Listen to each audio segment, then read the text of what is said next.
الحمد لله رب العالمين والصلاة والسلام على رسوله الكريم نبينا محمد وعلى آله وصحبه أجمعين وبعد.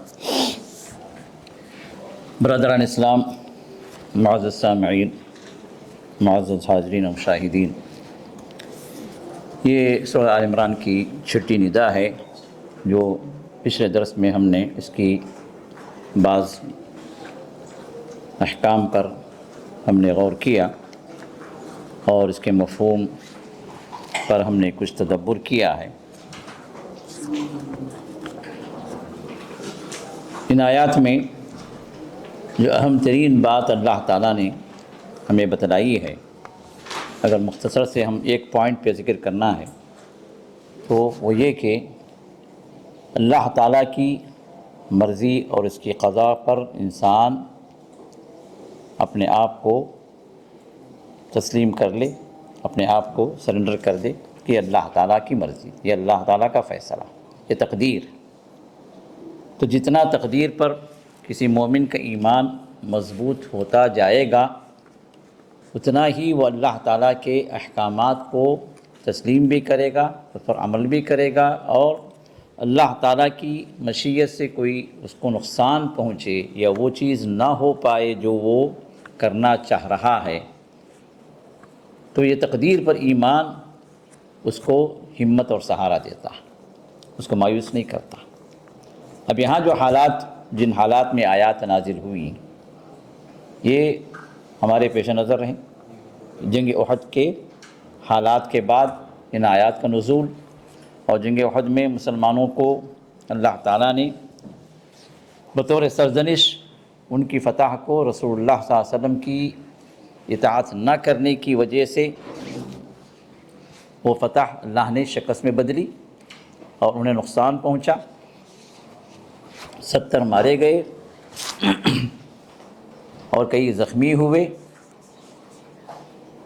اب یہ نقصان کے بعد منافقین تانے دینے لگے، اور ان تانوں میں ایک چیز یہ بھی تھی کہ اگر آپ ہماری بات مان لیتے تو یہ صورتحال دیکھنی نہیں پڑتی، کیونکہ منافقین میں کچھ لوگ ایسے بھی تھے جن کا مشورہ یہ تھا کہ جنگ مدینہ کے اندر ہی رہ کر لڑی جائے، مدینہ کے باہر نہ نکلیں۔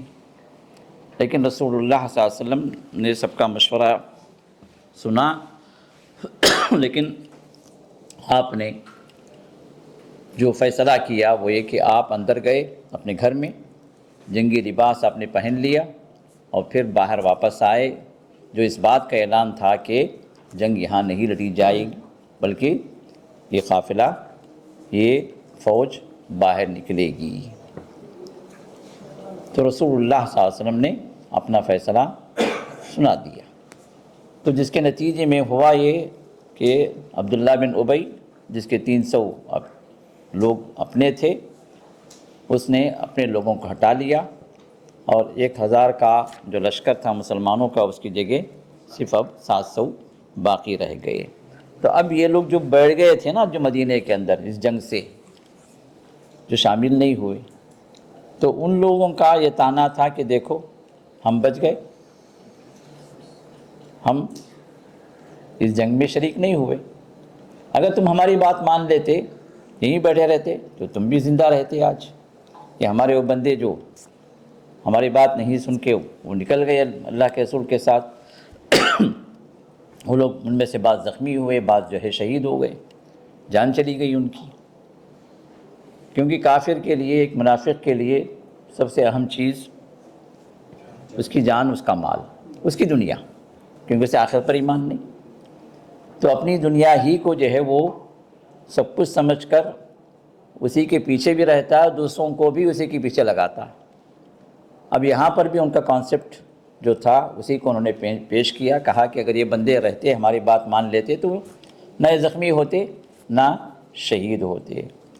تو اللہ تعالیٰ نے انہی کے رد میں ان آیات کو اللہ نے پیش کیا، جس میں اللہ نے فرمایا، یا ایھا الذین آمنوا، اے لوگ جو ایمان لائے ہو، لا تکونوا کالذین کفروا، تم کافروں کی طرح نہ ہو جاؤ، وقالوا لاخوانہم، جنہوں نے کفر کیا اور کہا اپنے بھائیوں سے، یہ اپنے بھائیوں سے مراد جو نکلے اللہ کے رسول کے ساتھ۔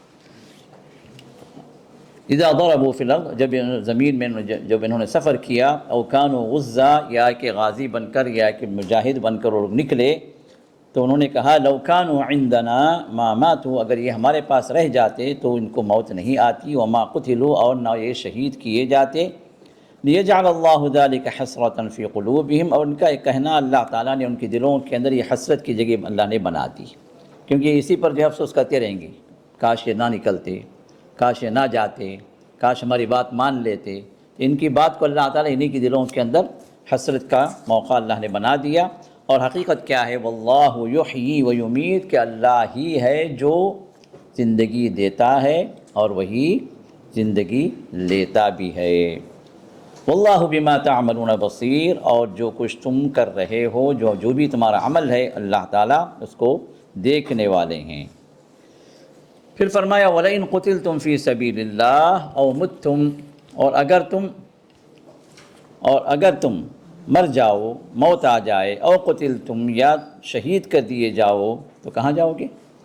وَلَئِن قُتِلْتُمْ فِي سَبِيلِ اللَّهِ أَوْ مُتْتُمْ، اور اگر تم شہید کر دیے جاؤ اللہ کے راہ میں، او متم، یا تمہیں موت آ جائے، یہ تو دنیا ختم ہوئی تمہاری، لیکن حقیقت کیا ہے؟ لَمَغْفِرَةٌ مِّنَ اللَّهِ وَرَحْمَةٌ، اللہ کی مغفرت، اللہ کی طرف سے معافی اور اس کی رحمت، خیر مما یجمعون، کہیں زیادہ بہتر ہے ان سب چیزوں سے جو یہ جمع کر رہے ہیں۔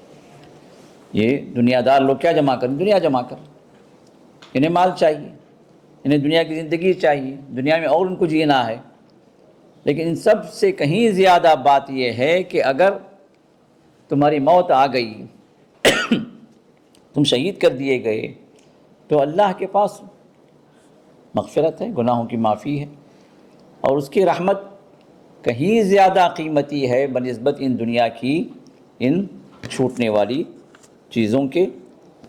پھر فرمایا وَلَئِن مُتْتُمْ أَوْ قُتِلْتُمْ، اور اگر تم مر جاؤ، موت آ جائے، او قتلتم، یا شہید کر دیے جاؤ، یہ منافقین کو تو یقین نہیں ہے کہاں جائیں گے، ان کو تو سب یہی دنیا ہے، لیکن تمہارا مسئلہ کیا ہے؟ ایمان والوں کا مسئلہ کیا ہے؟ اگر موت آ گئی، لَإِلَى اللَّهِ تُحْشَرُونَ، تو تم اللہ کی جانب جمع کیے جاؤ گے، اللہ کی طرف لوٹائے جاؤ گے۔ اور اسی وجہ سے ہمیں بھی حکم کیا دیا گیا ایمان والوں کو؟ سورۃ البقرہ کے اندر یہ ندا گزر چکی ہے، الذین قالوا اذا اصابتهم مصیبہ، یہ وہ لوگ ہیں جب انہیں کوئی مصیبت آتی ہے، کوئی تکلیف آتی ہے، چاہے وہ تکلیف ان کے اس سے پہلے کی آیت میں اللہ نے کیا وَلَنَبْلُوَنَّكُمْ بِشَيْءٍ مِّنَ الْخَوْفِ وَالْجُوعِ وَنَقْصٍ مِّنَ الْأَمْوَالِ وَالْأَنفُسِ وَالثَّمَرَاتِ، تو اللہ تعالیٰ ان تمام چیزوں سے آزماتے ہیں۔ یہ آزمائش، یہ دنیا، یہ آزمائش کی جگہ، یہ راحتوں کی جگہ نہیں ہے۔ انسان کتنا بھی آپ دوسرے انسان کو یہ تصور کریں، ارے بھائی وہ بڑا خوش نصیب ہے، وہ بڑے راحتوں میں ہے، وہ بڑے عیش میں ہے، لیکن وہ کتنا عیش میں اس کو معلوم ہے۔ وقت کا بادشاہ بھی اپنی جگہ راحت سے نہیں، بڑے سے بڑا امیر بھی اپنی جگہ راحت سے نہیں، اس کی جو تکالیف ہیں، اس کی جو پریشانیاں، اس کی جو ٹینشنز ہیں، وہ اس کو معلوم ہے، آپ کو نہیں معلوم۔ ایک انسان مصیبت زدہ ہے، اس کو دیکھ کے آپ سمجھتے ہیں ہاں بھائی مصیبت میں ہے، لیکن ایک انسان مالی طور پر آسودہ ہے، اس کے پاس وہ سب کچھ ہے جو آپ چاہ رہے ہیں، تو آپ سمجھ رہے ہیں کہ وہ انسان بڑا ہی خوش نصیب ہے، بہت کچھ ہے اس کے پاس، لیکن اگر اس کی زندگی کو آپ ٹٹولیں، اس کے ساتھ کچھ بیٹھیں، اس کے اندرونی باتوں کو باہر نکالیں، تو آپ سمجھیں گے کہ اس سے زیادہ میں خوش نصیب ہوں۔ یہ اللہ کا نظام ہے۔ دنیا میں اللہ نے کسی کو بھی راحت سے نہیں رکھا، اگر سب سے زیادہ اللہ راحت سے رکھتا تو اللہ کے نبی کو رکھتا، کیونکہ نبی سب سے زیادہ اللہ سے قریب ہے۔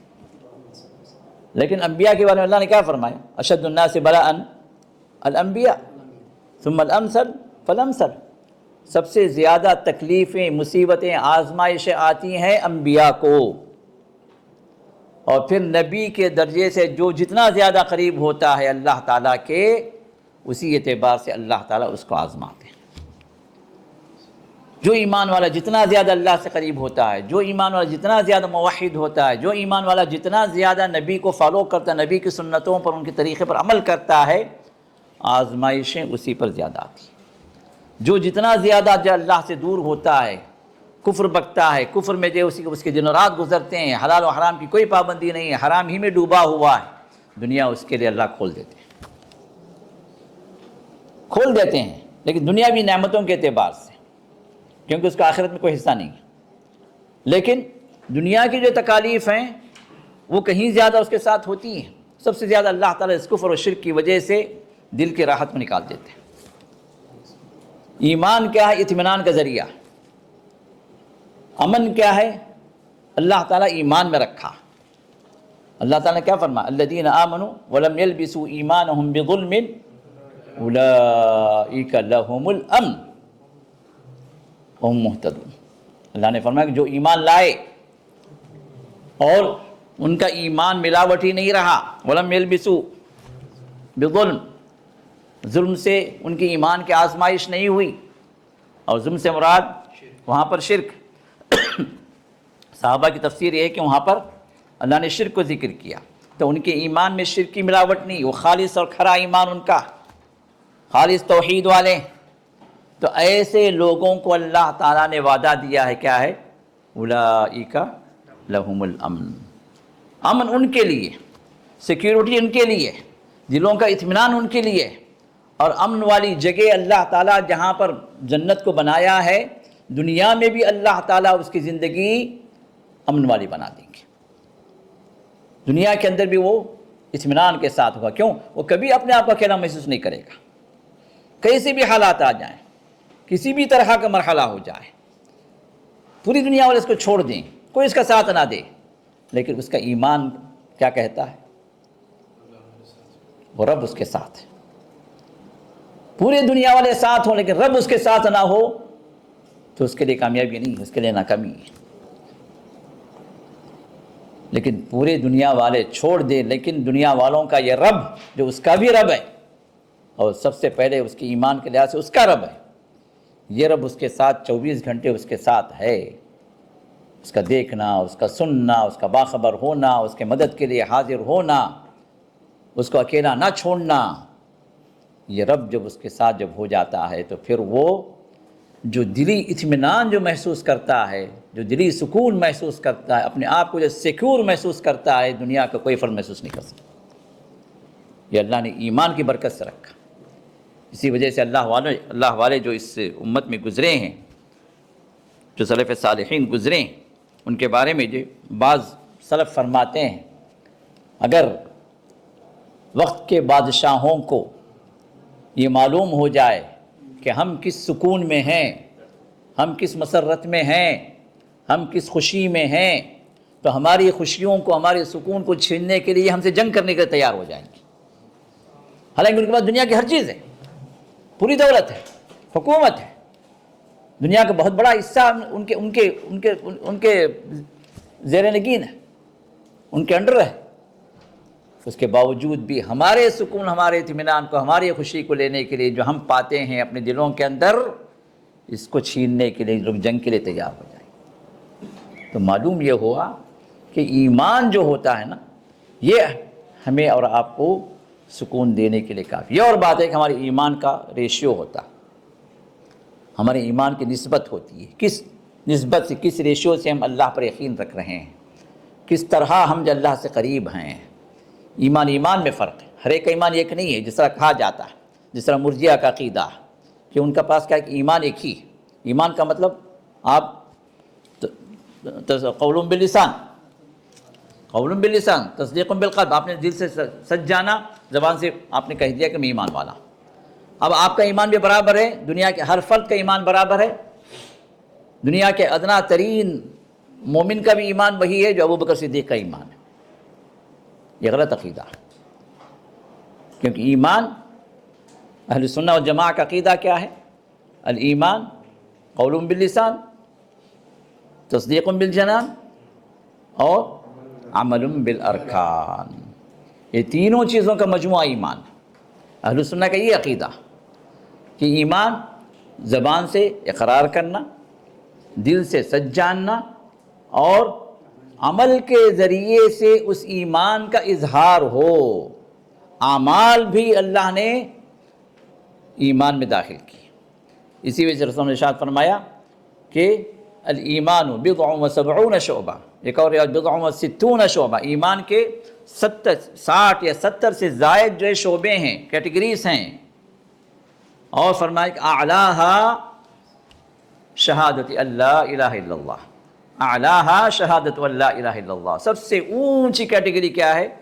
لا الہ الا اللہ، اللہ کے سوا کوئی عبادت کے لائق نہیں، اسی گواہی دینا، یہ سب سے اونچی کیٹیگری۔ اور پھر اپنے فرمایا کہ ادناہا، اس کی سب سے نیچی والی کیٹیگری کیا ہے؟ اماطۃ الاذی عن الطریق، راستے سے کوئی تکلیف دہ چیز ہے، کوئی پتھر ہے، کوئی کانٹا ہے، کوئی جھاڑی ہے جو لوگوں کو تکلیف دے رہی، اس کو ہٹا دینا، یہ بھی ایمان میں داخل ہے۔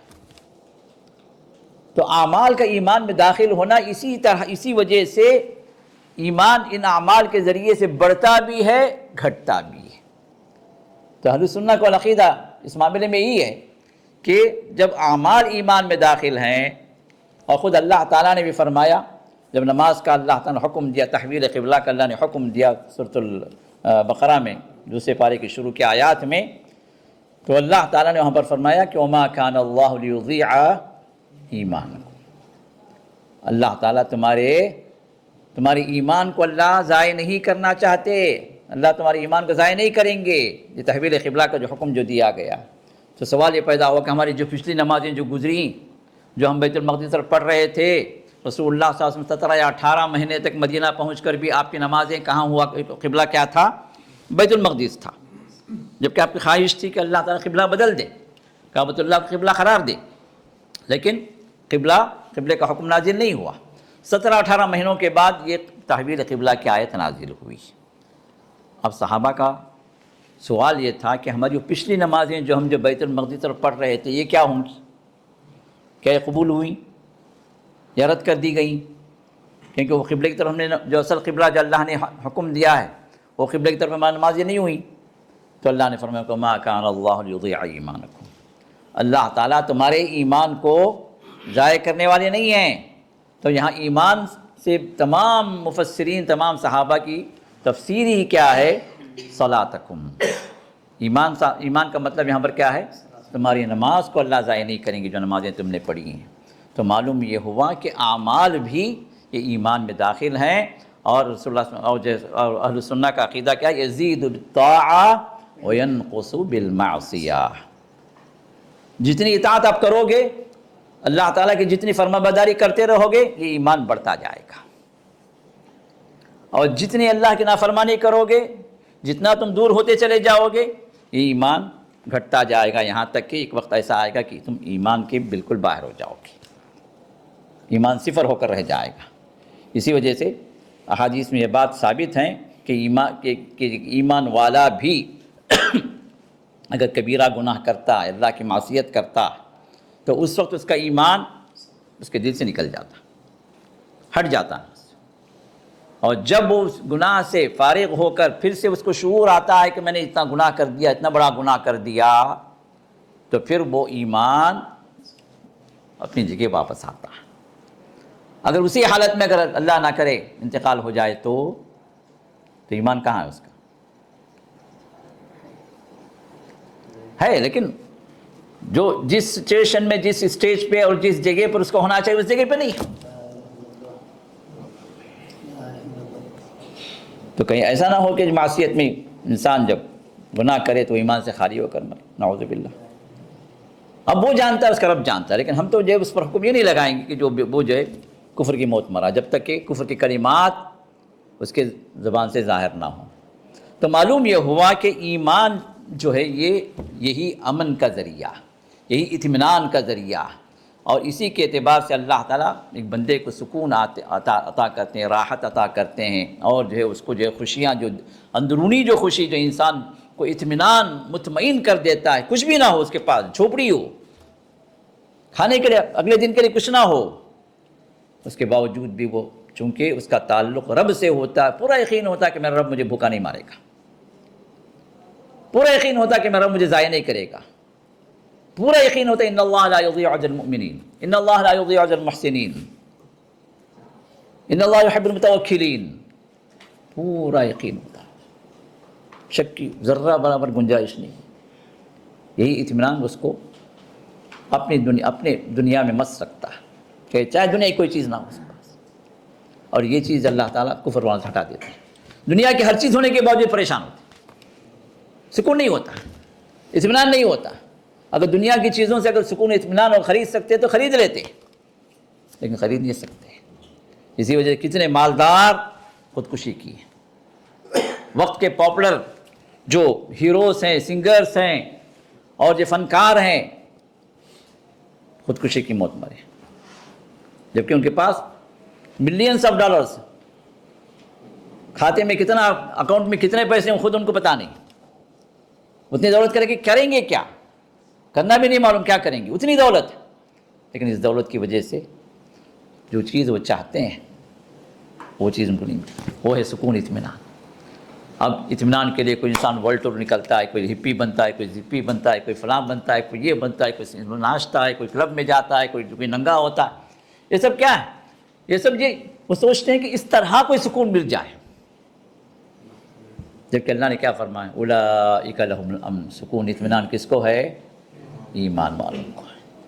تو یہ چیز جو اللہ یہاں بتا رہے ہیں کہ یہ جو کفر والے، یہ کفر کے طریقے پہ چلنے والے، یہ منافقین جن کے دلوں کے اندر کفر ہے، ایمان نہیں ہے، ان کو اس کا پتہ نہیں ہے، ان کو اس کی اہمیت نہیں اس چیز کی، ان کو جو ہے یہ چیز کا احساس بھی نہیں ہے کہ یہ سکون، اطمینان یا ایمان کے ذریعے سے جو اللہ تعالیٰ جو اندرونی خوشی اللہ تعالیٰ فرماتے ہیں، یہ خوشی ان کو چھو کر بھی نہیں گزری، ان کو اس کا احساس بھی نہیں ہے۔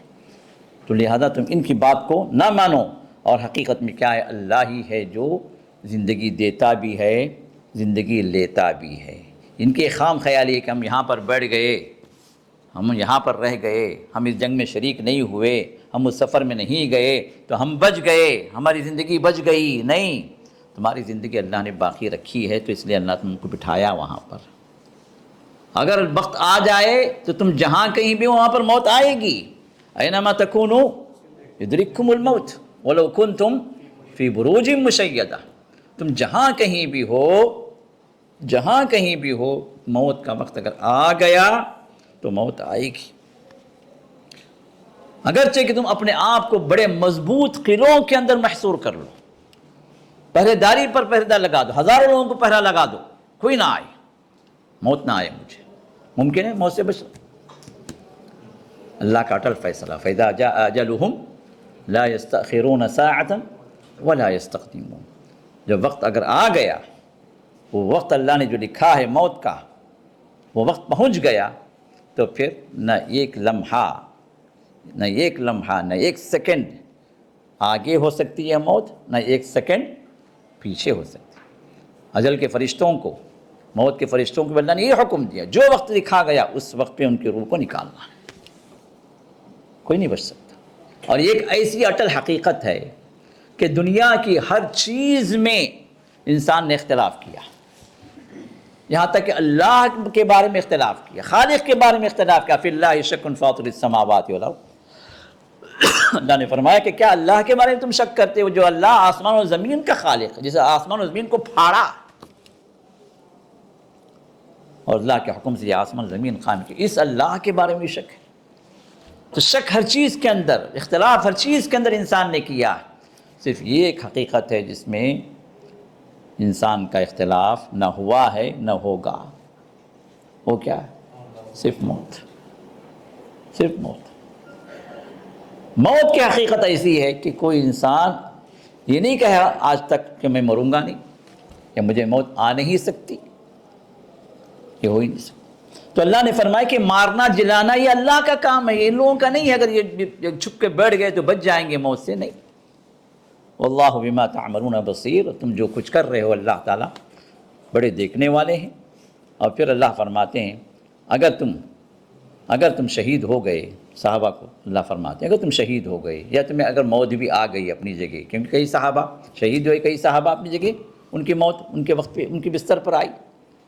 خالد بن ولید رضی اللہ تعالیٰ عنہ، آپ فرماتے ہیں کہ 70 سے زائد جنگیں انہوں نے لڑی ہیں، اور جسم کا کوئی حصہ ایسا نہیں تھا ان کا جس پر گھاؤ نہ ہو، جس پر دشمن کا وار نہ ہوا، پورا بدن جو کہیں نہ کہیں ان کا زخم ہوا، پھر سوکھ بھی گیا۔ ان کی بڑی خواہش تھی، بڑی تمنا تھی کہ کسی جنگ کے اندر وہ شہید ہوں، لیکن اللہ تعالیٰ نے ان کی موت جنگ میں نہیں رکھی، بستر پر مرے۔ اور کئی صحابہ ایسے پہلی مرتبہ اللہ کے رسول کو آ کر دیکھا، ایمان لائے، جنگ میں شریک ہوئے، ایک نماز بھی انہوں نے نہیں پڑھی، اللہ نے انہیں شہادت دی تھی، ایک نماز بھی نہیں پڑھی، کیونکہ نماز کا وقت آیا نہیں۔ ادھر ایمان لائے، جنگ شروع ہوئی، اللہ کے رسول کی اجازت سے جنگ میں شریک ہو گئے، کچھ دیر نہیں گزری شہادت کی خبر آ گئی۔ تو تم چاہے اللہ کے راستے میں شہید ہو جاؤ، چاہے تمہاری موت ایسی آ جائے، لیکن اس ایمان کی بنیاد پر اللہ تعالیٰ تمہیں لَمَغْفِرَةٌ مِّنَ اللَّهِ وَرَحْمَةٌ، اللہ کی مغفرت، اللہ تمہیں معاف کر دے، اللہ کی رحمت پر تم پر چھا جائے، تم اللہ کی رحمت میں پہنچ جاؤ۔ اور رحمت بڑی جگہ کون سی ہے؟ جنت ہے۔ یا رحمت سے مراد کیا ہے؟ اللہ تعالیٰ کی جنتیں ہیں، یہ تمہیں مل گئیں۔ خیر مما یجمعون، یہ جو کچھ دنیا جمع کر رہے ہیں نا، چاہے پوری دنیا جمع کر لے، یہ اس میں خیر نہیں ہے۔ خیر کس میں ہے؟ کہ اللہ تمہیں معاف کر دے۔ خیر کس میں ہے؟ اللہ تعالیٰ تمہیں اپنی رحمت میں جگہ دیتے ہیں، یہ خیر ہے، یہ خیر ہے۔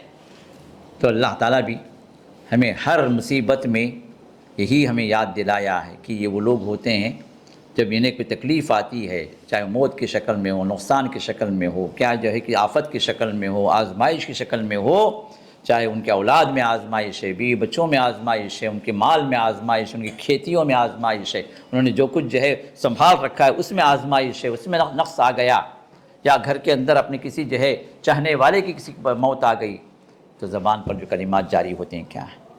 انا للہ و انا الیہ راجعون، کہ ہم یہ تو اللہ کے حکم سے چیز چلی گئی مجھ سے، یہ گئی اور ہم کو بھی تو جانا ہے نا، ہم کون سے رہنے والے ہیں، ہماری کون سی اپنی بقا ہے دنیا کے اندر؟ انا للہ، بے شک ہم بھی اللہ کے لیے، و انا الیہ راجعون، اور بے شک ہم لوٹنے والے اسی اللہ کی طرف۔ یہ یاد دہانی، یہ اپنے آپ کو موت کی طرف پختگی کا یہ عقیدہ میں مضبوط کرنا ہے، جس کے ذریعے سے ہمیں اللہ سے اور قریب ہونا ہے۔ تو یہاں پر بھی اللہ تعالیٰ یہی یاد دلا رہے ہیں کہ یہ لوگ جو انتقال کر گئے، چاہے وہ غزوے میں ہو، چاہے عام جو ہے ان کو موت آئی ہو، ان کے لیے سب سے زیادہ خوشخبری کیا ہے؟ اللہ کی معافی اور اللہ تعالیٰ کی رحمت، اس کی جنتیں، یہ ان کو جب مل رہی ہیں تو دنیا کے چھوٹنے کا انہیں کوئی غم بھی نہیں ہے۔ اور یہاں پر ایک اور بات اللہ تعالیٰ جو ہمیں بتلا رہے ہیں وہ یہ کہ مومن جو ہوتا ہے وہ جب اس کا ایمان اللہ کے ساتھ مضبوط ہو جاتا ہے تو وہ موت سے نہیں ڈرتا، وہ موت سے نہیں ڈرتا، بلکہ موت اس کے لیے ایک پیاری سی چیز بن جاتی ہے، کیونکہ اس کے اور رب کی ملاقات میں آڑ کون ہے؟ موت۔ محبوب اپنی دوسرے محبوب سے ملنے کے لیے ہزاروں میل کا سفر بھی ہو تو وہ مشقت برداشت کر لیتا ہے، کیوں؟ اس لیے اس کے اپنے محبوب سے ملنا ہے۔ کہانیاں بہت بنی ہوئی ہیں، لیلا مجنوں کی کہانی ہے، پتہ نہیں جو ہے اور بھی بہت سارے ہیں۔ اب ان کی کہانیوں کو اگر آپ پڑھیں، یا ہو سکتا ہے آپ میں سے کوئی اس محبت کے راہ کا راہگیر بھی بنا ہو، اس کو بھی تجربہ ہو، خاص کر ہمارے نوجوان لوگ، اللہ خیر کرے، خیر پر رکھے تو، اور خیر سے جو اللہ تعالیٰ معاملہ پورا کرے، ہر شر سے اللہ بچائے۔ تو اب جب محبت کے راہ میں جو بندہ بڑھتا ہے، چاہے وہ دنیا والوں سے محبت والا مسئلہ ہو، تو راستے کی تکالیف، راستے کی پریشانیاں اس کے لیے کوئی معنی نہیں رکھتی۔ اس کا مقصود اور مطمع نظر کیا ہوتا ہے؟ صرف اپنے محبوب سے ملنا، اس کو دیکھ لینا، اس سے ایک ملاقات ہو جائے، سکون ہی سکون، چاہے درمیان کی کتنی پریشانیاں وہ سب ختم ہو سکتا ہے بہت بڑی پریشانی جو ہے وہ کاٹ کر آیا ہو، کئی دن کا سفر لگاؤ۔ وہ کہتے ہیں کہ جو ہے وہ یمن میں تھا، یہ جو لیلا افلاج میں تھی، مجنون یمن میں تھا، اور یہ لیلہ افلاح جو ریاض کے قریب ہے یہ وہاں تھی، تو اس سے ملاقات کے لیے وہ کئی اس زمانے کا سفر، کئی پہاڑ، کئی صحرا، کئی وادی، سب طے کر کے نکل کر آتا تھا۔ مقصود کیا ہے؟ صرف اس کو دیکھ لیں، اس سے ملاقات ہوئی۔ یہ دنیا والوں کے ساتھ جب یہ معاملہ ہے تو ایک مومن اس کا سب سے اونچا مقصد یہی ہے کہ رب کا دیدار ہو جائے، وہ رب سے ملاقات ہو جائے، وہ رب جو اس کا منعم ہے، اس کا محسن ہے، اس کا محبوب ہے، یہ اسے مل جائے۔ اب ہمارے پاس ٹرینڈ یہ بدلا ہوا ہے کہ ہم رب سے محبت جتنی ہونی چاہیے اس محبت کو ہم اپنے دلوں میں، اپنے بچوں کے دلوں میں نہیں ڈالتے، ہم خوف پیدا کرتے ہیں۔ نہیں بھائی بیٹے بیٹے یہ مت کرو، اللہ ماریں گے آپ کو، اللہ جہنم میں جلائیں گے، اللہ یہ عذاب دیں گے، وہ عذاب دیں گے۔ تو شروع سے ہی بچے کے ذہن میں کیا ہے؟ اللہ کو بڑی خوفناک چیز ہے، یہ ڈراکولا، کوئی بہت بڑا درندہ۔ تو محبت کہاں سے پیدا ہوگی؟ نہیں ہماری تربیت کی کا ایک غلط جو ہے اصول جو ہم لوگوں نے جو اپنایا، لیکن اللہ نے کیا فرمایا؟ والذین آمنوا اشد حبا للہ، جو ایمان والے ہیں سخت ترین محبت، اعلیٰ ترین محبت، سب سے زیادہ معیار والی محبت ان کے اللہ کے ساتھ ہوتی ہے۔ یہ ایمان محبت سکھاتا ہے میرے دوست۔ ہم محبتوں کی اس وادی میں ہم کہاں سے گزرے ہیں؟ ہمیں محبت کی وادی چھو کر بھی نہیں گزری اللہ کے ساتھ۔ ہمیں صرف ایک پہلو پہ لایا گیا کہ اللہ سے ڈرو، اللہ کے عذاب سے ڈرو، جہنم سے ڈرو۔ ٹھیک ہے، اللہ نے اپنے جو ہے محبوب بندوں کے لیے کیا کچھ نعمتیں تیار کر رکھی۔ اللہ اپنے محبوب بندوں کو کیسے پسند کرتا ہے، کتنا کچھ مہربان ہے۔ کیا وہ حدیث ہمارے سامنے ہوتی جو رسول اللہ صلی اللہ علیہ وسلم ارشاد فرماتے کہ ایک بندہ جب اللہ کی طرف واپس آتا ہے، گناہوں کو چھوڑ توبہ کرتا ہے، اللہ کو اپنا رب مان کر، وہ جو ہے خالق حقیقی ہے، وہی مالک حقیقی ہے، وہی جو مجھ سے سوال کرنے والا، جب اس تصور کے ساتھ وہ توبہ کر لیتا ہے، اللہ کی طرف واپس آ جاتا ہے، تو اللہ تعالیٰ اس سے اتنا زیادہ قریب ہوتے ہیں، اتنا زیادہ خوش ہوتے ہیں کہ ایک ماں کو اس کا گمشدہ بچہ جب مل جاتا ہے جتنا وہ خوش ہوتی ہے، اس سے کہیں زیادہ اللہ کو خوشی ہوتی ہے۔ یہ محبت یہ ہمارے دلوں میں پیدا ہونی چاہیے۔ رسول اللہ صلی اللہ علیہ وسلم نے ایک جنگ میں دیکھا، ایک صحابیہ، اس جنگ کے اندر، اس غزوے میں کچھ لوگ مارے گئے اور کچھ جو ہے قیدی بنائے گئے، تو اس میں سے ایک عورت تھی قیدی بنائی گئی۔ اس قیدی کا بچہ جو ہے، اس عورت کا بچہ کہیں گم ہو گیا، اس کو نہیں مل رہا۔ تو وہاں پر جتنے بچے تھے، اس بچے کو کسی بچے کو دیکھتی تو وہ جاتی چمٹا دیتی، پھر دیکھتی کہ اس کا بچہ نہیں ہے، چھوڑ دیتی۔ یہ اس عورت کی حالت تھی اس وقت۔ تو رسول اللہ صلی اللہ علیہ وسلم نے صحابہ کو متوجہ کیا، کہا کہ اے میرے صحابہ، یہ عورت جو اپنے بچے کے لیے جتنا پریشان ہے، اگر اس کو اس کا بچہ مل جائے تو کتنی خوشی ہوگی۔ تو صحابہ نے کہا کہ رسول اندازہ نہیں اس کا، ہم بیان نہیں کر سکتے کہ اس کو اس کا مطلوب مل جائے، اس کا بچہ جو گم ہو گیا ہے وہ اس کو پالے۔ تو ایک ماں کی محبت اس وقت کہیں زیادہ عروج پر ہوگی جب وہ اس بچے کو پالے گی۔ تو اللہ نے فرمایا کہ اللہ ارحم بکم، کہ اللہ تعالیٰ تم پر اس ماں سے زیادہ مہربان ہے کہ اس ماں کو اس کا بچہ جب مل جاتا ہے تو جتنی زیادہ خوشی اس کو ہوگی، اس سے کہیں زیادہ اللہ کو خوشی ہوتی جب بندہ اس کی طرف لوٹ کر آ جاتا۔ یہ محبتوں والا، یہ رحمان، یہ رحیم، اس سے ہمیں محبتیں بڑھانی ہیں، اور یہ محبتیں جو بڑھتی ہیں ایمان کی بنیاد پہ بڑھتی ہیں۔ اب اس کی محبت کو پانے کے لیے انسان موت کو کراہت نہیں کرتا، بلکہ موت اس کے لیے ایک بشارت بنتی ہے، ایک خوشخبری بنتی ہے۔ اب ہماری مصیبت یہ ہے کہ دنیا کی محبت ہمارے دلوں میں عروج پر رہتی ہے۔ اگر اللہ سے محبت بھی اگر ہوتی ہے تو 5%، 10%، باقی محبتیں کس کی ہیں؟ 95% دنیا کی محبت ہے۔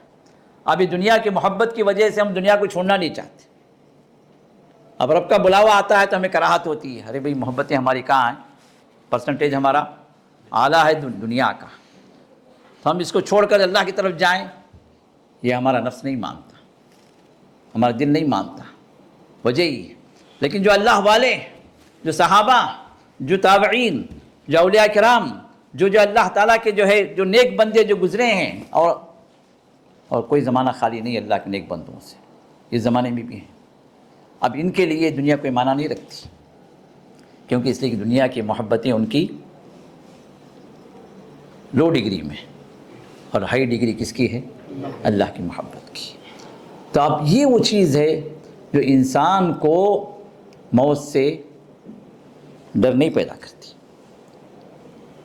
موت سے ہم کیوں ڈرتے ہیں؟ کہ ہمیں دنیا کی یہ محبتیں چھوٹ جائیں گی، یہ لذتیں دنیا کی ہم سے جدا ہو جائیں گی، اس وجہ سے موت سے ہمیں ڈر لگتا ہے، ہم مرنا نہیں چاہتے۔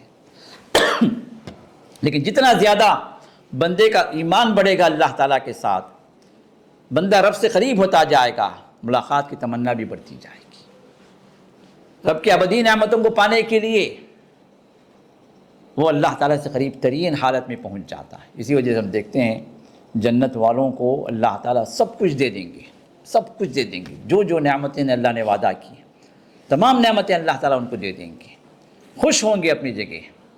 اللہ تعالیٰ پوچھیں گے جنت والوں سے، کیا میں نے اپنا وعدہ پورا کر دیا؟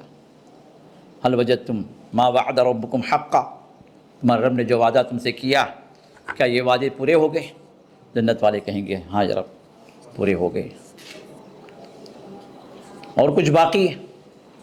جنت والے نعمتوں کی خوشی میں ہر چیز بھول جائیں گے، یا رب سب کچھ مل چکا ہے، الم تبیض وجوہنا، کیا تو نے ہمارے چہروں کو روشن نہیں کیا؟ وہ نعمتیں عطا نہیں کی جو ابدی نعمتیں، جو زائل ہونے والی نعمتیں نہیں ہیں، تو نے وہ نعمتیں میں عطا کی جو کسی اور بندوں کو تو نے عطا نہیں کی، اور کیا باقی ہے؟ تو اللہ نے فرمایا کہاں ایک وعدہ میرا اور باقی ہے۔ تو کہے تو پھر اللہ خود فرمائیں گے وہ وعدہ یہ ہے کہ میں اپنا دیدار کرواؤں گا، اپنا دیدار کروں، للذین احسنوا الحسنى وزیادہ، جن لوگوں نے اچھائی کی، نیکی کی ہے، تو ان کو اللہ تعالیٰ نیک جگہ پر پہنچائیں گے، اچھی جگہ پر پہنچائیں گے، وہ جنتیں ہیں، اور اللہ تعالیٰ اور بھی عطا کریں گے وہ زیادہ۔ اور مفسرین یہ بیان فرماتے ہیں زیادہ سے مراد کیا ہے؟ وہ اللہ تعالیٰ کا دیدار ہے۔ کلا انہم عن ربہم یومئذ لمحجوبون، جو کافر ہوں گے، جو مشرک ہوں گے، جو ایمان سے خالی ہوں گے، جو جنتی نہیں ہوں گے، اللہ تعالیٰ ان کو رب کے دیدار سے محجوب کر دے گا، محروم کر دے گا، اور ایمان والوں کو جنت میں اللہ تعالیٰ اپنا دیدار کروائیں گے۔ تب یہ دیدار جو ہے اللہ تعالیٰ کا اتنا اعلیٰ وارفع ہوگا، یہ نعمت جنت والوں کو اتنی زیادہ بلندی پر لے جائے گی کہ وہ اللہ تعالیٰ کے اس دیدار کی محبت میں ڈوب جائیں گے، ہر نعمت کو بھول جائیں گے۔ سب سے بڑی نعمت وہی ہوگی ان کے، اس لیے کہ اس کا ایمان والے کے ایمان کا تقاضا یہی تھا کہ وہ رب سے ملاقات کرے، وہ رب کو دیکھ لے۔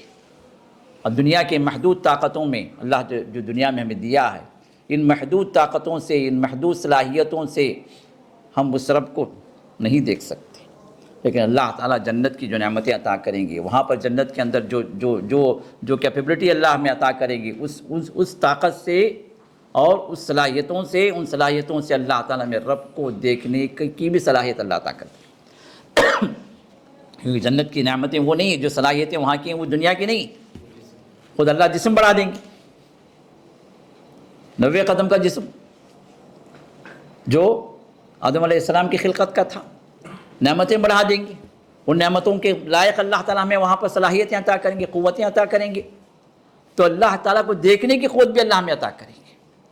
تو میرے دوست، یہ چیز وہ ہے جو ایمان کی بنیاد پہ انسان کو ملتی ہے، جس کی بنیاد پہ اللہ تعالیٰ اپنی رحمت کو زیادہ کریں گے، اور جنتیوں کو اللہ تعالیٰ ان نعمتوں کو بڑھا دیں گے، جن نعمتوں کے ذریعے سے اللہ تعالیٰ سے کہ دیدار سے بھی وہ محظوظ ہوگا اور لطف اندوز ہوگا، اور سب سے بڑی لذت والی نعمت یہی ہوگی کہ وہ اللہ تعالیٰ کو دیکھ لیں۔ تو یہاں پر جو بات عرض کرنی ہے وہ یہ کہ یہ جو ہے کفر جب ایمان کے ساتھ مل جائے تو وہاں پر ایمان کی حقیقت، ایمان کی چاشنی ختم ہو جاتی ہے۔ ایمان کی لذت انسان کو وہاں ملتی ہے جہاں پر کفر، شک، نفاق، اللہ سے دوری، یہ سب چیزوں سے اس کا دل خالی ہو جائے، خالص ایمان پیدا ہو، تو پھر اللہ تعالیٰ سے قریب ہونے کی لذت و محسوس کرے گا، عبادات کے اندر تو جو ہے چاشنی محسوس کرے گا۔ آج ہماری عبادت میں کیا ہے؟ ایک روٹین چل رہا، اذان ہوئی، چلو بھائی اذان ہوگی، چلو نماز پڑھنا ہے، گئے امام صاحب جو 4 رکعت پڑھا دی، الحمدللہ ہو گیا۔ امام صاحب اگر جو ہے سورہ والضحیٰ وعلم نشاء کی جگہ سورہ بقرہ شروع کر دیے تو پھر پیر ایک پیر دوسرے سے، دوسرا پیر پہلے سے، ایسا رکھتے رکھتے ناچتے ایک آدھا گھنٹہ ہو گیا تو پھر امام صاحب پھر بددعائیں بھی شروع ہو جاتی ہیں۔ کیا بھئی یہ اتنی لمبی نماز پڑھاتے کیا؟ ایک دو چار مرتبہ اس طرح ہوگا تو بھائی وہ نماز ادھر نہیں جانا، پہ وہ امام صحیح نہیں، برابر نہیں۔ یہ ہمارا مسئلہ، یہ ہمارا مسئلہ۔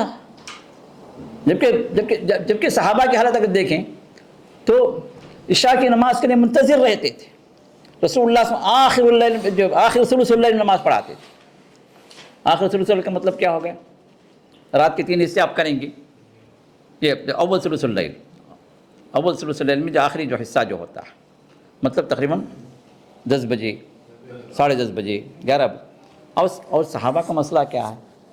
وہ عشاء کے ساتھ سونے والے لوگ، ہماری طرح جو ٹی وی میں، واٹس ایپ میں، سوشل میڈیا میں، ٹیب میں، لیپ ٹاپ میں نئی چیزیں جو یہ گمراہیاں تھیں نا، جو ہے ان چیزوں کا کوئی تصور تھا، اللہ نے محفوظ کیا انہیں ان فتنوں سے۔ ابھی عشاء کے ساتھ سونے والے، مغرب کے ساتھ ان کا جو کھانا ختم، عشاء کی نماز پڑھ کے سونے والے، تو صحابہ بہت سارے بیٹھ کے اونگتے تھے نماز کے انتظار میں، لیکن مشقت نہیں ہوتی تھی، انتظار ہوتا تھا۔ اتنا انتظار کر کے بھی رسول اللہ صلی اللہ علیہ وسلم جب نماز پڑھانے کے آتے تو پھر وہ نماز کے اندر وہ چاشنی، نماز کے اندر وہ لذت انہیں محسوس ہوتی تھی۔ بعض صحابہ سے بات بھی آتی ہے کہ تیر لگتا تھا نماز کی حالت میں تو ان کے احساس تک نہیں ہوتا تھا۔ دشمن کا تیر لگا ہوا، یہ نماز میں کھڑے ہوئے ہیں اور نماز کے اندر مشغول ہیں، تلاوت میں مشغول ہے، تیر لگا ہوا، تیر لگا ہے لیکن احساس نہیں ہوا۔ نماز کے بعد پھر جو اس تیر کو انہوں نے نکالا۔ بعض صحابہ سے بات بھی آتی ہے پیر کاٹنے کا مسئلہ آ گیا تو انہوں نے کہا کہ جو ہے ذرا مجھے جو ہے نماز میں مشغول ہو جانے دو، اس وقت تم جو کرنا کر لو، مجھے اس کا کوئی مسئلہ نہیں۔ یہ ان کی نمازیں ہوتی تھی۔ وجہ یہی ہے جو میں نے فرق جو بتایا نا کہ ہمارے ایمان کا جو فرق ہے اور ان کے ایمان کا جو فرق ہے، تو یہ ایمان کی کمی زیادتی جو ہوتی ہے اللہ تعالیٰ کی محبت بھی اتنی بڑھاتی ہے اتنی کم کرتی ہے۔ تو یہاں پر بھی اللہ رب العزت جو ارشاد فرماتے ہیں کہ در حقیقت ایک ایمان والا جو ہے وہ اللہ کی محبت میں اتنا ڈوب جاتا ہے کہ موت سے بھی نہیں گھبراتا، اور موت تو بڑی بات ہے۔ ایک ایمان والا بزدل نہیں ہو سکتا، بزدلی نہیں آ سکتا، اور رسول اللہ صلی اللہ علیہ وسلم بزدلی سے پناہ مانگتے تھے۔ یاد ہے وہ دعا، اللہم انی اعوذ بک من الہم والحزن واعوذ بک من الجبن والبخل واعوذ بک من العجز والکسل واعوذ بک من غلبۃ الدین وقہر الرجال۔ یہ 8 چیزوں سے رسول اللہ پناہ مانگتے تھے، 8 چیزیں، اور یہ ہماری دنیا کی ہر چیز کو گھیرے ہوئے 8 چیزیں بھی۔ اس میں خاص طور پر آپ نے کیا فرمایا؟ اللہم انی اعوذ بک من الجبن والبخل، اے اللہ میں بزدلی سے اور بخیلی سے پناہ تیری چاہتا ہوں، بزدلی سے، کیونکہ ایمان والا یہ بزدل نہیں ہوتا۔ بزدلی کہاں پر آتی ہے؟ جب انسان موت سے گھبرائے، اور ایک ایمان والا موت سے گھبرانے والا نہیں ہوتا۔ ہاں ایک چیز ہے طبیعی چیز ہے، ایک خوف جو ہوتا ہے طبیعی خوف ہوتا ہے، وہ ہر ایک کے ساتھ ہے، لیکن ایک چیز، یہ خوف وہ ہوتا ہے جو اس کو اتنا غالب کر دے کہ وہ حق سے بھی پھر جائے، وہ کفر کو اختیار کر لے، وہ ایمان سے ہٹ جائے، صرف اس وجہ سے کہ موت اس کے سامنے. یہ چیز ایک ایمان والے کے لیے زیب نہیں دیتی. اب یہاں پر ان منافقین نے یہی تانا دیا کہ اگر یہ ہمارے پاس ہو جاتے تو ان کو موت نہیں آتی، یہ لوگ جو ہے صحیح سالم ہوتے، یہ زخمی نہیں ہوتے. تو اللہ تعالیٰ نے فرمایا وَلَئِن مُتُّمْ أَوْ قُتِلْتُمْ لَإِلَى اللَّهِ تُحْشَرُونَ، اگر مر بھی جائیں، اگر تم مر بھی جاؤ یا شہید کر بھی دیے جاؤ، لَإِلَى اللَّهِ تُحْشَرُونَ، تو تمہارا ٹھکانہ کہاں ہے؟ اللہ کی طرف. اللہ تمہیں جمع کریں گے. یہ نہیں کہ یہیں سے بات ختم ہو گئی. یہ کافر ہے، یہ منافقین جن کے دلوں کے اندر کفر بھرا پڑا، ایمان نہیں ہے ان کو تو یہی دنیا. لیکن ایک ایمان والا اس دنیا کے بعد اس کے لیے اللہ تعالیٰ نے وہ ابدی زندگی رکھی ہے، وہاں پر وہ ابدی نعمتیں اللہ نے جنت کی شکل میں رکھی ہیں جو اس کی منتظر ہیں. تو وہاں تمہیں جمع ہونا ہے. تو پھر اس کے بعد اللہ تعالیٰ نے ایک اور بات کو اللہ نے یہ اس سے ریلیٹڈ ہے لیکن موضوع تھوڑا سا اس میں مختلف ہے. فَبِمَا رَحْمَةٍ مِّنَ اللَّهِ لِنْتَ لَهُمْ، کہ اللہ تعالیٰ کی رحمت کی وجہ ہے، کہ رحمت کا سبب ہے کہ اللہ تعالیٰ نے آپ کو نرم خو بنا دیا، نرم مزاج بنا دیا. کیونکہ اب یہاں پر بات کیا ہوئی کہ اب یہ صحابہ جو رسول اللہ کے نافرمانی کیے تھے، پورے صحابہ نہیں تھے، وہ ایک ٹولی تھی، چند لوگ تھے جن کو اللہ کے رسول صاحب نے حکم دیا تھا کہ یہاں سے نہیں ہٹنا. وہ جبل الرومات پہ جن کو آپ نے تعین کیا ہے، تو اب وہ لوگ وہاں سے ہٹ گئے، نتیجے میں ہزیمت ہوئی. تو اب جنگی جو غلطی جو ہوتی ہے وہ عمومی طور پر ناقابل معافی ہوتی ہے، کیونکہ وہ اکیلا بندہ نہیں رہتا بھگتنے والا، پورا لشکر بھگتتا ہے، پوری قوم بھگتتی ہے. اور یہاں پر بھی مسئلہ یہی ہوا کہ سب کے لیے مسئلہ ہوا، پوری قوم کو ہزیمت کا شکار ہونا پڑا. ہونا تو یہ چاہتے کہ یہ ناقابل جرم ہو جائے، ناقابل معافی جرم ہو جائے، لیکن اللہ تعالیٰ نے فرمایا کہ لَقَدْ عَفَا اللَّهُ عَنْهُمْ، اللہ نے انہیں معاف کر دیا. یہ اللہ کا وعدہ اس آیت سے پہلے کی آیت میں اللہ نے کیا فرمایا؟ وَلَقَدْ عَفَا اللَّهُ عَنْهُمْ، کہ اللہ تعالیٰ نے انہیں بھی معاف کر دیا جن کی غلطیاں ہوئی. تو صحابہ، اب یہاں پر ایک بات مجھے عرض کرنی ہے، ذرا غور سے سن لیں. صحابہ کی جو بھی غلطی ہوئی اللہ تعالیٰ نے قرآن پاک میں اعلان کیا ہے ایک سے زائد جگہ کہ اللہ نے انہیں معاف کر دیا. جب اللہ تعالیٰ نے ان کی غلطیوں کو معاف کر دیا، ان کے ساتھ جنتوں کا وعدہ کیا، ان کی لغزشوں کو پر پردہ ڈالنے کا اللہ نے وعدہ کر دیا، ان سے کوئی مواخذہ نہیں ہوگا، یہ اللہ نے وعدہ کر لیا اپنے کلام پاک کے اندر. پھر ایرا غیرہ نتھو خیرہ کون نکلتا جو کہتا ہے کہ فلاں صحابی نے غلطی کی، انہوں نے ایسا کیا، انہوں نے ویسا کیا، وہ لعنت کے مستحق ہیں، وہ کفر کے مستحق ہیں. یہ کون سا ایمان والا کہہ سکتا؟ کیا قرآن پر ایمان نہیں ہے اس کا؟ اس رب کریم نے ان صحابہ کو چنا اپنے نبی کے لیے، اور نبی کے ساتھ انہوں نے جہاد کیا، اور ان کی جو غلطیاں رہیں اللہ تعالیٰ نے معافی کا اعلان کیا اپنے کلام پاک کے اندر. کلام پاک کی معافی یہ زیادہ جو ہے ہمارے لیے کہ ایمان والے کے لیے افضل ہے، لیکن تاریخی واقعات میں ان کی جو غلطیاں بتائی جاتی ہیں، جن کے اندر جو ہے حرکس و ناقص گھسا ہوا ہے، کئی جو ہے شیعی کذاب ان روایتوں کے اندر موجود ہیں، ان روایتوں کو لے کر صحابہ پر طعن کرنے والے کیا مسلمان ہو سکتے؟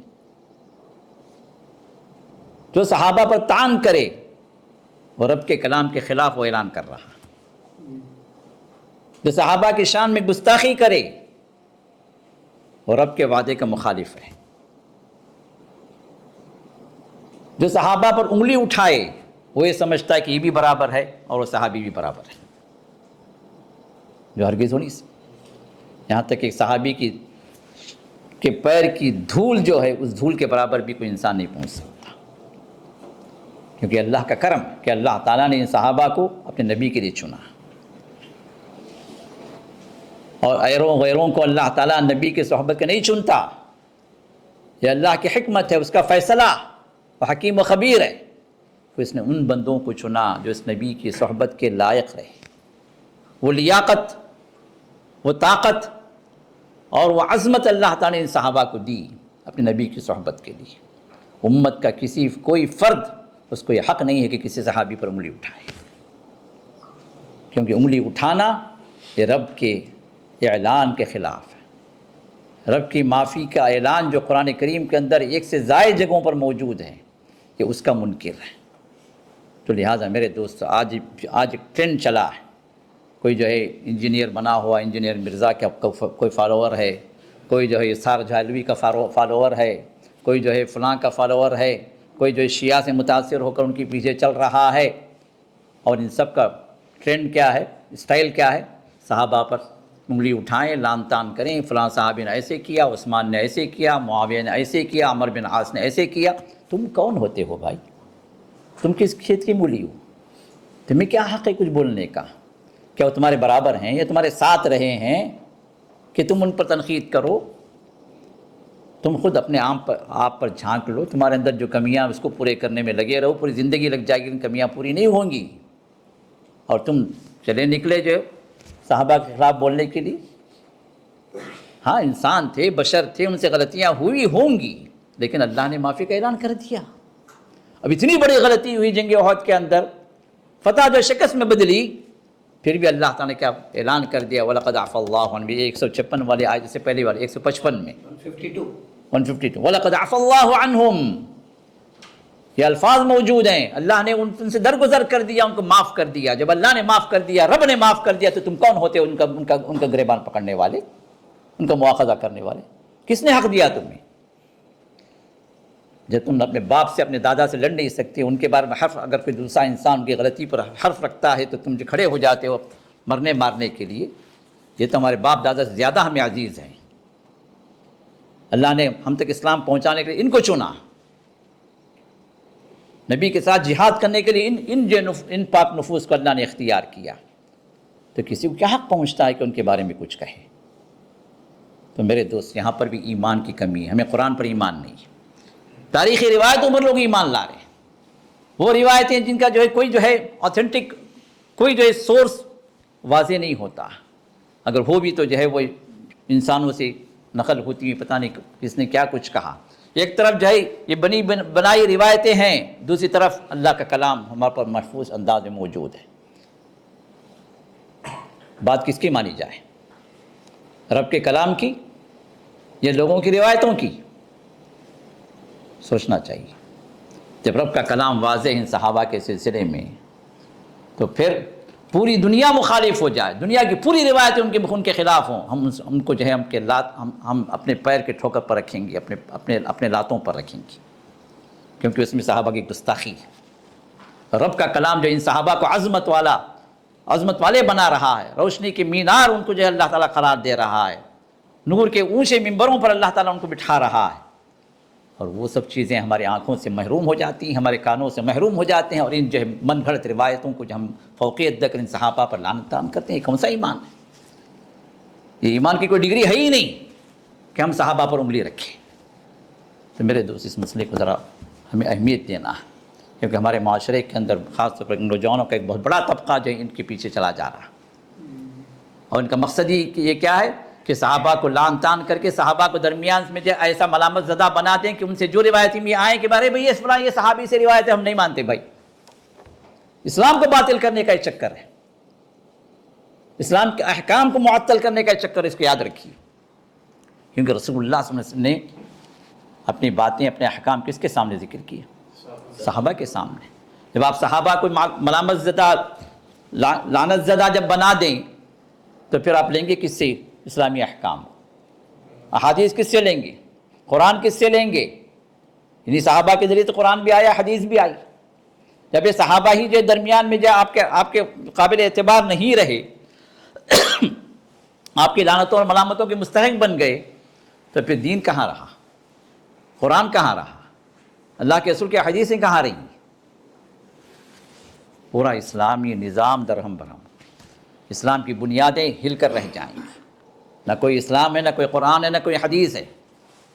یہ بہت بڑا چکر ہے، بہت بڑی سازش ہے ان اسلام دشمنوں، جن کو جو یہودیوں نے اور اسلام دشمنوں نے کھڑا کیا ہے۔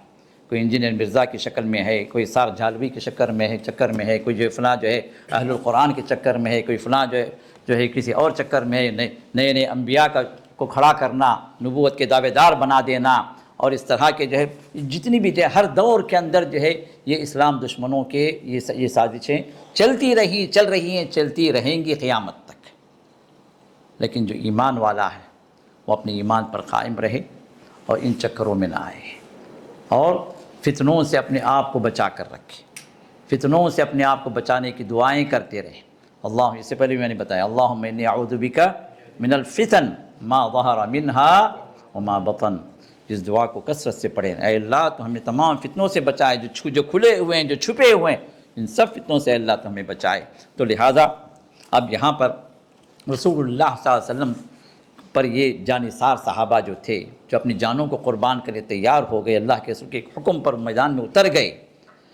اب یہاں پر اللہ کے رسول کو اللہ تعالیٰ جو ہے بتلا رہے ہیں، توجیہ فرما رہے ہیں کہ یہ جو جانثار صحابہ جو آپ کے ساتھ میں جو ہیں، جو آپ کے حکم پر جو ہے وہ اپنی جانوں کو نثار کرنے کے لیے میدان میں کود پڑے، لیکن انسانی طبیعت یہ غلطی کی وجہ سے مسئلہ الٹ گیا، آپ کی نافرمانی ہو گئی، آپ ان کو سرزنش نہ کریں، اللہ نے ان کو معاف کر دیا۔ اور آپ کے ساتھ جو یہ لوگ لگے ہوئے ہیں نا، یہ بھی اس وجہ سے کہ اللہ نے آپ کے دل کے اندر رحمت ڈال دی، آپ نرم طبیعت کے ہیں، آپ شفقت والے ہیں، باپ سے زیادہ آپ مشفق اور رحیم ہیں ان لوگوں کے ساتھ میں، تو اب یہ آپ کی شفقت ان کو جو ہے آپ کے گھیرے میں لی ہوئی ہے۔ تو اب اللہ تعالیٰ وہاں پر دعوتی اسلوب کو اللہ تعالیٰ وہاں پر سامنے رکھے ہیں، انشاءاللہ ان آیات کی تشریح اگلے درس میں انشاءاللہ ہم آپ کے سامنے رکھیں گے۔ اللہ تعالیٰ ہم سب کو جو کچھ ہم نے سنا اس پر عمل کی توفیق عطا کرے، رسول اللہ سے محبت اللہ ہماری بڑھا دے، ہمارے ایمان کو اللہ مضبوط کر دے، تقدیر پر ایمان حقیقت میں اور کما حقہ ایمان لانے والے ہم سب کو بنا دے، اور صحابہ سے بھی صحابہ سے کی محبت سے ہمارے دلوں کو اللہ لبریز فرما دے، اور ان صحابہ کے ساتھ اللہ ہم سبوں کو جنتوں میں جمع فرمائے۔ وآخر دعوانا الحمدللہ رب العالمین۔